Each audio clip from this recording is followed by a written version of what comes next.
I look like I did coke, so I'm okay. That's all good. Yeah. All right, guys, welcome back to the Wrap, Sleep, Repeat podcast. I'm Tony Lowen, your host. Today, we got Eric Swatsky from Drive Protected with us. Eric and I have been friends for about 8 years now. Yep. Right around the time that I was getting into wraps and PPF, and when Eric was just transitioning from mainly doing detailing, ceramic coatings, that sort of stuff, right, to PPF. Yep. So, Eric, let's talk about that journey. How did that go? How did you, what was the decision to go from detailing and ceramic coatings to mainly PPF? Well, now just PPF. Number one, I got tired of cleaning out people's interiors. I realized that, yes, I love detailing, but I love detailing my own vehicles, not so much other people's vehicles. So I was introduced to paint protection film by one of my friends who owned a Honda dealership locally. And he told me that I should look into this product. One of his friends owned a dealership in another province, and he said that they put that product on like 80% of the vehicles they sell. So I was quite intrigued by it and went home, did some research on it. And then it was like 2 months later, I was in Texas for paint protection film training. And the rest is history. The rest is history. Yeah. And now... Overnight success. Yeah, overnight success. Just took 8 years. Yeah. And now you don't actually install for people anymore. Not very much. Not very much, no. If I can make YouTube content with it, I'll do the installs. But we're at that point now where it's just, if the vehicle's coming in to get wrapped, we're going to make a video with it and film some kind of educational content to help other paint protection film installers out there. So that's another great reason why I wanted Eric on here, is because I want you guys to go watch Eric's content. Eric makes a ton of how-to videos for YouTube or on YouTube of how to install PPF. Yep. Check out Drive Protected. We'll link all of his stuff below. His website. You guys can buy pre-made PPF kits for all your Teslas. It's only Tesla, right? Yeah, I mean, we only offer Tesla on our website, but I mean, if you got a different vehicle that you want to wrap, just shoot us an email and we can definitely hook you up. We got patterns for basically everything out there. Yeah, so that's why I'm saying he mainly doesn't install for other people anymore, or for, just walk-in clients, is because Eric is mainly fulfilling orders. Yeah, we sell do-it-yourself paint protection film kits. We realized that there was a market of Tesla owners out there that did not want to go to a professional to wrap their vehicle. They wanted to do it themselves. They wanted to save money. But there was nobody out there that was willing to walk them through the process of how to have a successful paint protection film install. If you're a professional paint protection film installer and you're against the DIY, I completely respect that opinion. But the fact of the matter is that crowd is out there and they need the support and they need guidance on how to do it. And that's what we do. And it has worked really, really well. We've had lots of success stories. I've gone all over North America to see customers who have wrapped their vehicles for the first time. And it's actually truly incredible, the kind of results that I've seen on vehicles. Yeah, you often go travel to clients' places and check out their work and help them and get their story, right? It's because really cool. Like people think there's no way that DIY can be done. Nobody can do it themselves without any kind of training. And in the very beginning, I had this mindset as well too. But once guys started doing it and they said they were happy, I was like, man, I got to get out there and see these vehicles to see what this work looks like. And to be honest, I think some of the work is better than some of the professionals work that I've seen. So you've shown me some of your clients' install work. Yeah. So there's some really clean ones out there. Yeah. I think it's big thanks to your content that you're putting out. We take the time and we walk the customer through the entire process, from like how to have a properly clean environment for your installation to how to mix your solutions.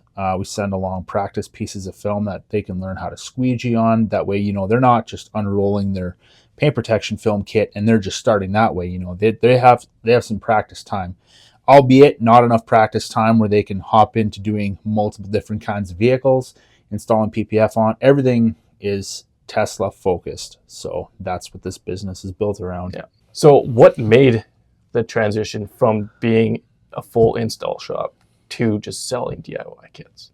Yeah, so that was That's an interesting story. If anybody watching is familiar with where we are located, well, at least I'm located in Winkler, Manitoba, Canada. Tony's like 15 minutes straight west in a town called Morden. These are not big cities. We've got, I think Winkler's 14,000 people, and I think Morden's right around 10,000 people. Yeah, around there. So like 24,000 people. Like, we have a very, very limited customer base here, with only a Ford dealer, Chevy dealer, Dodge dealer, and a Honda dealer. There's not a whole lot of variety around here. And so there's definitely a cap on how big the market for paint protection film is in this area. And after running a paint protection film shop for a number of years, within the first year, it didn't take long to hit that ceiling. And it was just really hard to continue to grow the business from there on. Yeah, that makes sense. And when COVID hit, I was left with the decision to shut my doors or figure out a way to take this business online. And the next step. That's the next step that we took. But yeah, like, this area is just, it's very hard to run a successful PPF only shop. I did not want to continue to offer detailing services. If I did, we probably could have made it. But that's such a cutthroat market around here that I just didn't have the energy for it. There's so many little detail shops. Yeah. And even with PPF, there's multiple other shops that are offering PPF too. Not PPF only shops, but there is multiple other shops that do offer it. Yeah. But I wanted to be focused on one product and one product only, because I think if you're going to go to a professional, you want that person who's a professional to be 100% focused on the product that they're installing. And when you go to a vinyl wrap shop, or if you go to a place that does decals and they do apparel and they do embroidery and they do paint protection film and they do signage and they do advertising and they do everything, like, how good are they really going to be at installing paint protection film when their focus is spread 25 different ways? And I can really only focus on one or two things at a time. I think what Eric's really doing here is because we're pretty much best friends here. Yeah. He's just throwing me under the bus by saying that. Yeah, because he works for one of those shops where they do 25 different things. They offer 25 services, but none of them are that great. Just kidding. Except for I am mainly doing wraps and PPF. Yeah. You're usually just wrapping when I walk in there. Oh, that's just funny because he says all that, and here I am. Yeah. It happens. We literally bug each other daily. We walk into each other's shops all the time just to harass each other, because we are. The nice thing and funny thing about this all is Eric sells PPF kits across the parking lot from the shop that I work at, where I install PPF. Yeah. So it's pretty funny. It's pretty great. But it works out because we're not actually competing with each other. Yeah. I install for all the dealerships that he used to install for. Yeah. So Eric used to have all the dealerships in our area pretty much. And once he decided he wasn't going to do much installs anymore, he pretty much handed those over to me. I took over them at the shop I work at, and now I service those dealerships. So. Yeah, it's worked out quite well. Yeah. You've been able to grow with where you're working, and we've been able to grow with what we do and help each other out when it's needed. And nobody's really stepping on anybody's toes, so it's worked out quite well, I would say. I would say so. I think it's awesome. And since we have taken over the PPF in the industry, or in the local market, we're taking over. Yeah. Majority of the dealerships now come to us. I've found that I do way more PPF now than I do wraps. Yeah. And before I was trying to push a lot more on the wraps. I do want to do more wraps. And the funny thing is, I've tried to refuse taking over these PPF jobs. Yeah. Because Eric came to me multiple times and he's like, Tony, do you want this? I don't want these dealerships anymore. It took me a while to say yes, because when I came into the industry, I didn't want to do PPF. And then I had helped Eric do some PPF when he was still going hard with it. So I knew how to do it. Eric had trained me on it, but I didn't come into this wanting to do PPF. Just like I said in the last video, I don't love installing PPF. I love installing wraps. Yeah. Yeah, you're a vinyl wrap guy. I'm a vinyl wrap guy. That's why it's wrap, sleep, repeat. I mean, we're wrapping PPF too, so that works for everything. Pays the bills for us. Like it keeps us busy. It keeps me busy in the shop more than wraps does, because especially like you said in our area, it's hard enough to sell PPF, which is actually meant to protect a vehicle, let alone selling something, a luxury like a color change wrap or a custom printed wrap. Yeah. The only way you get that easy is through a commercial wrap. Yeah. That's the only time. Yeah. It's How easy. often are you doing wraps for people that are not businesses or that are not business wraps? Like you did Like- that Tesla like I Model did 3, that- that but that was color what? change. 2 months ago. Yeah. And how many last year do you think, like how many color change wraps that were not for businesses do you think you did last year? 2. Yeah. Probably. Probably 2 or maybe 3. No, I don't even know if it was. Yeah. And that's in a year. So like, if we go into a market like Winnipeg, you go talk to any wrap shop there, they're full time at it. Yeah. Well, I'm sure they're probably mixing in some yeah, commercial stuff they're as mixing well in too. commercial, I think too. But most for- stuff is going to be For us in our area, like if I want to get more commercial wraps, I got to reach out to people an hour and a half away. Yeah. But then they might as well just go to a shop that's in the city. Yeah. That's closer to them. They don't have to drive an hour and a half and then go leave their vehicle for a week and come pick it up in a week when I'm done, drive another hour and a half, right? Yeah. So it's 6 hours of driving for them for Yeah. a wrap where they can just drive it down the street and get it done. Yeah. So that's why it makes area are hard to sell. Yeah. Like it's a hard sell. Yeah, and it's like you're going to quote let's say you quote a full wrap at $4,000. What are your competitors going to charge? Yeah. One's going to charge $1,000, the other one's going to charge like $8,000. Yeah. It's like such a wide gap, and it's like you're constantly fighting over the customer. Yeah, and I over where the customer's going to go. I'm extremely thorough, as Eric knows. Yep. And I care about the job and the product and the person, not just the money. So I am quoting more, I think, than other people in this area. Yep. So it is harder for me to get a job, but I also am going to put out a good product.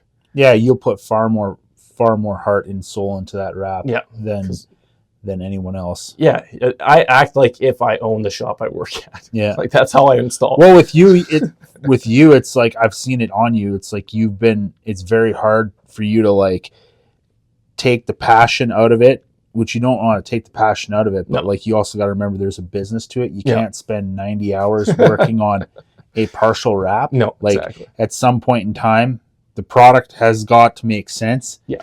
And that's super hard to quote as well too. It is, because I want to spend crazy amount of time, but also you can't be disassembling every single vehicle. No.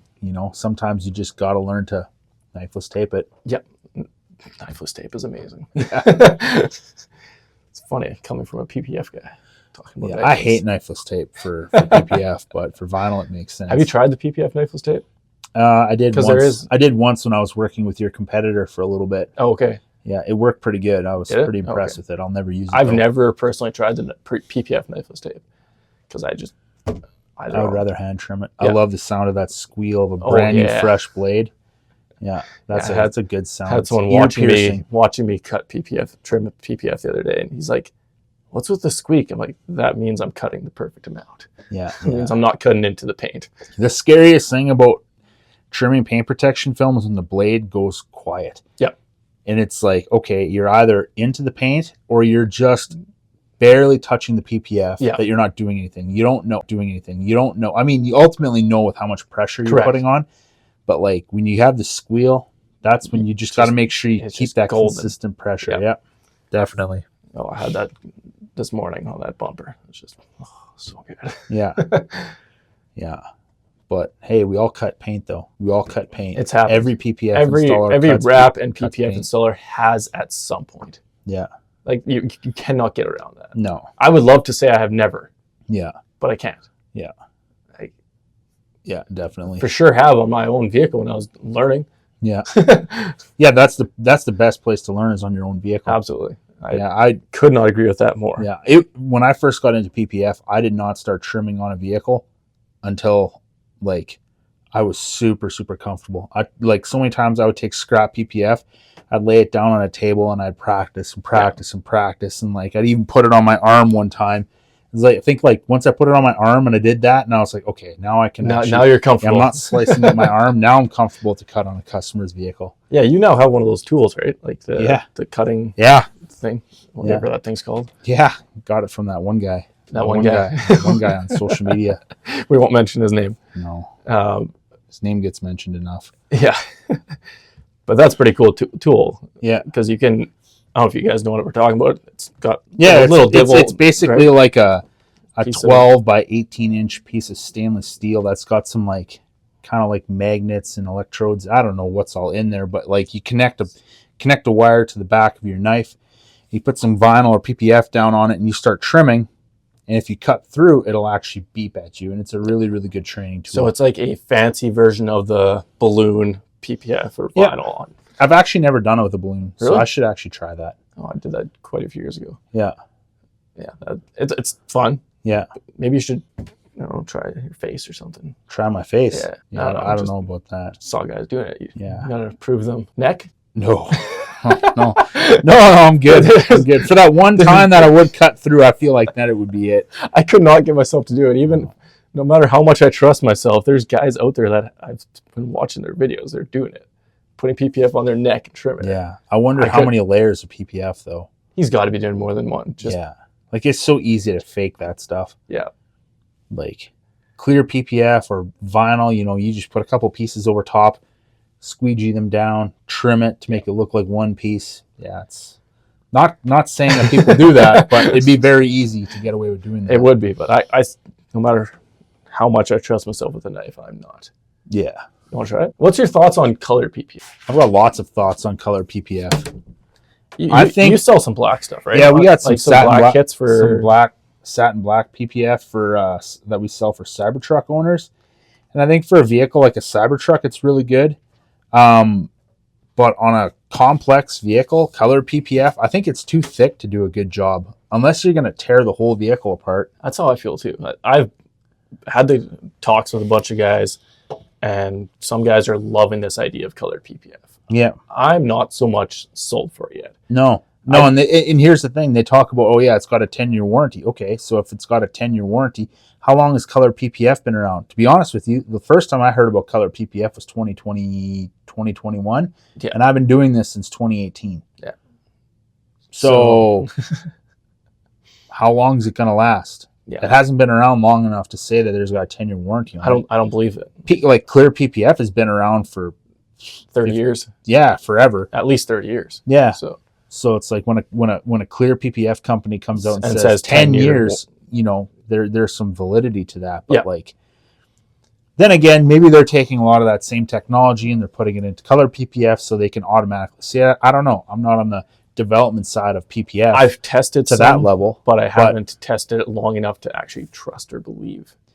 Yeah, it's going to hold up. I would never want to do a color PPF wrap on a vehicle that's not a Cybertruck. Cybertrucks are perfect for it because they're very flat. Yeah. And they've got good edges to wrap, minus the inner door by the front fender. That one's horrible. But other than that, like the edges are good to wrap. But like, let's say like a Model 3, for example, you've got like, there's so much stretch required.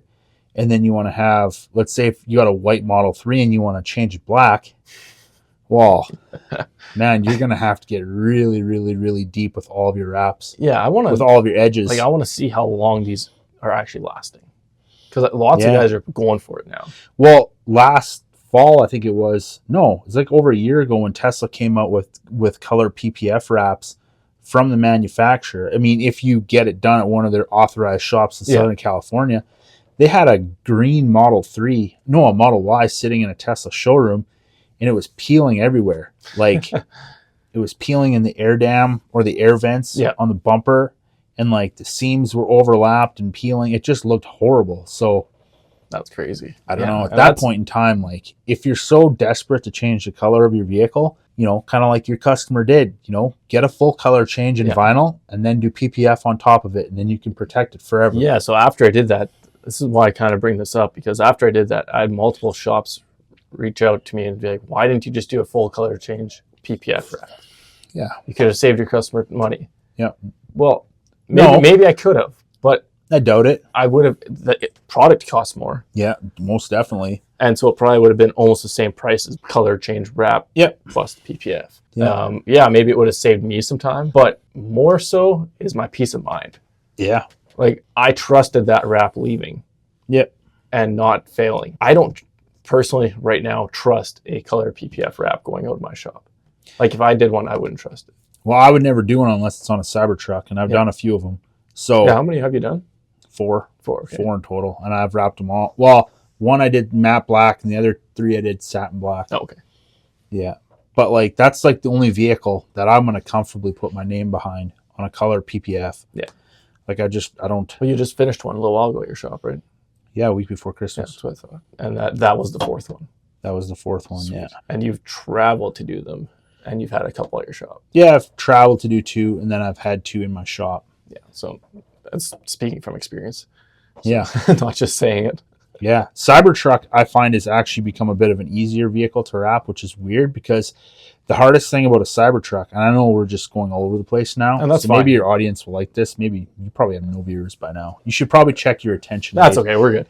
But like the first, I actually talked to my buddy Colton, who runs Out of Spec Detailing on YouTube.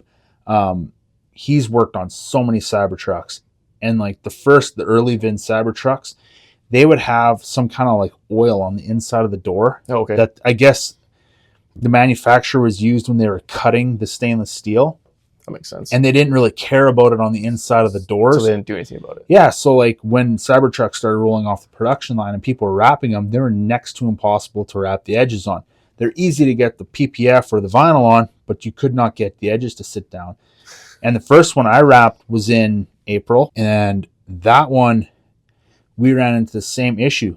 It took us 2 days to wrap it. First day we had the majority of the truck wrapped, and I knew I wanted to let the edges dry out 100% overnight. That way they're perfectly sticky to wrap in the morning. And we came back in the morning, and the edges were like sticky and dry to the touch. We would wrap them. And it popped They off. would stay down for about a minute, and then they would just pop right up. We had alcohol wiped them. We had scrubbed them. You did all the proper We did steps. like all-purpose cleaner. We used isopropyl alcohol, like 90%, like super strong stuff. Scrubbed it like no one's business. We used a heat gun to heat it up first, and it just wouldn't stay down. And ultimately, what we ended up doing is we ended up using everybody's favorite product, adhesion promoter, Woohoo. and we smeared the crap out of the, pardon my language, but we smeared the adhesion promoter behind the wrap, and then we wrapped it, and then we took a blowtorch to it and literally melted it to the vehicle. We had to go around and do that on every edge on the Cybertruck, only to find out a week later when the owner texted me, he sent me all these photos and videos of the edges peeling up. And I couldn't figure it out why, so I started talking to some other guys that had done some Cybertrucks, and they all were having the same issue. But where we're located, we haven't had that many around. No, they're But- just starting to roll it. Yeah. And then this one that I did just before Christmas, and that truck, it was just built like in October or November. Okay. It was Very perfect. fresh. You wrap the edge and it stuck, and like you didn't even need heat. I mean, obviously I post heated it, Yeah. but like you didn't even need the heat because and going back to my buddy Colton from Out of Spec Detailing, he noticed that as Cybertrucks got a little bit older and like some of the newer ones started coming out, that they weren't using, like they didn't have that oil on was them. gone. Yeah. Okay. So I think honestly that's what's made them easier to wrap now. That makes But sense. Now you can but actually like- wrap the edges. yeah, and Yeah, I've trust that never- they're going to stay down. I've wrapped a Lamborghini Gallardo, helped wrap a Murcielago. Much easier to wrap than a Cybertruck when you factor in how hard the edges are. Which is funny, because when it Yeah. came out, we were all saying how easy they were going to be to wrap. Yeah, because they're flat. Because they're flat. Yeah. And there's no stretch. Yeah, there's next to no stretch. Yeah. But Yeah. because of those edges, Edges are horrible. that makes it even Yeah. that makes it more of a pain than having to stretch. Yeah. So what's the favorite vehicle you've ever wrapped? Okay, I got to know this. Your favorite vehicle you've ever wrapped and a job that you could take back. One that you would love to have a second chance at because you're not happy with it. Oh, man. I'm taking over the podcast now. Yeah, I'm yeah, the he's host. taking it over. Tony's the guest. That's okay. Favorite vehicle I've ever wrapped would probably still be the 911 that I did for Gold Rush. Just because it was such a while. That's what, 4 years That was ago? probably about 4 years ago. Yeah. I think it was 2020.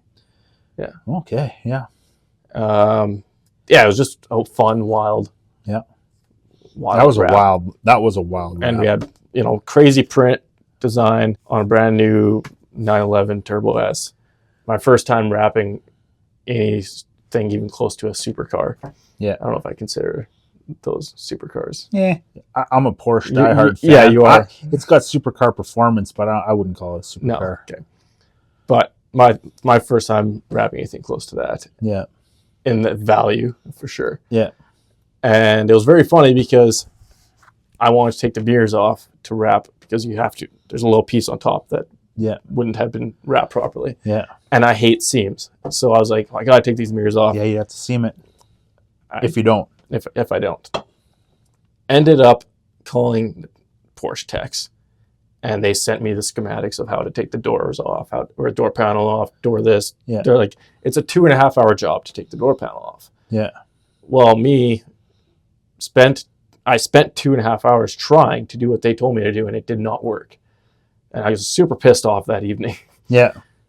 Stopped working for the night, came back the next day, and I'm like, okay, fresh start. I'm going to do this my way. Yeah. I'm not reading their schematics. I'm not reading their way. I'm doing this Tony's way. Yeah. And I had those mirrors off in half an hour, both of them, doing it my way that I thought was the right way. Yeah. And it was just funny because these guys were like, no, it's 2.5 hours a mirror. You got to take the whole inner door panel apart. And I didn't have to do any of that. Yeah. It was a little cover, clip, couple bolts, wire, done. Yeah. And then we got to wrap doors without having seams, which was awesome. But we also had a huge skull in there. I forget what this kind of skull is called, but it was all reflective. All the logos were done in reflective on top.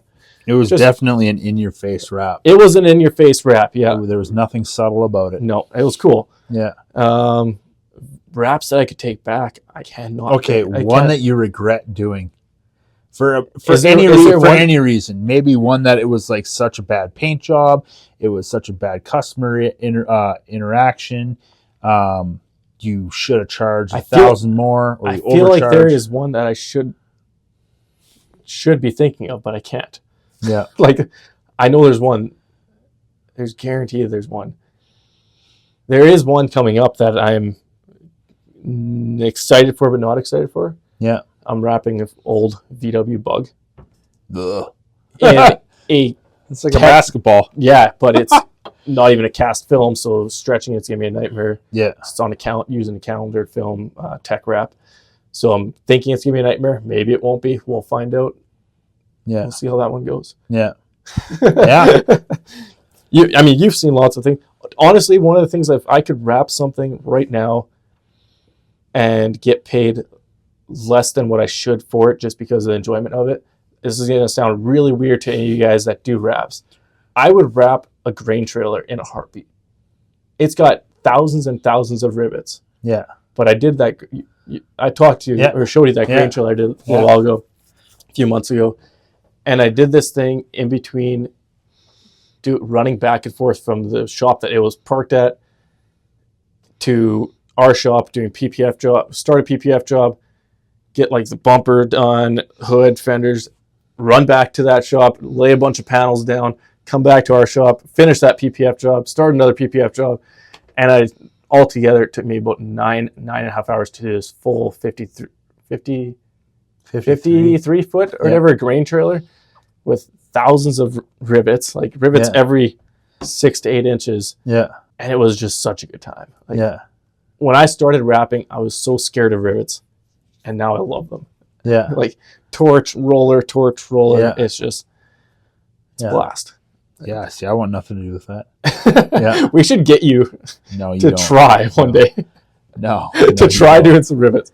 We got to have a PPF versus wrap competition. Oh, you lost me at wrap. Yeah. But it'll be fun. Yeah. What's next for Drive Protected? Is there anything that we can, any exciting stuff that we can talk about? We got a few things that are in the pipeline that are not really ready to talk about. Ready. But we're just going to continue to do what I can guarantee you we're going to continue to do what we do and do it better than anybody else.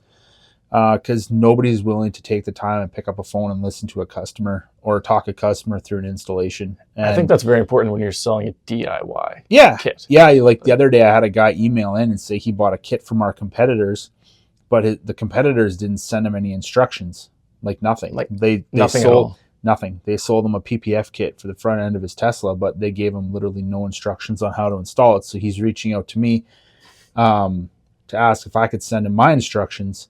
So, all right. So I'm sitting here just finishing editing this podcast and realized I don't have the outro. We did film one. I don't know where it went. And I can't find it on my phone. I can't find it on the iPad, which I edit all my stuff with. Those are only two places it would be. So I'm not sure if I accidentally deleted it or if it got lost somehow or something didn't happen. Something didn't happen that was supposed to happen either way. So sorry about that, guys. Sorry if it seems like this ended kind of abruptly, but it is what it is. Yeah, I want to do more of these podcasts. I know it's been a while since has continued. So yeah, guys, make sure you guys subscribe to the channel, subscribe to the podcast, and we'll hopefully get more casts on here. We'll hopefully do a lot more podcasts this year. So thank you guys so much, and I hope you guys enjoyed the podcast. And make sure you guys check out all the links down below and all the stuff, social media channels, websites, all that stuff.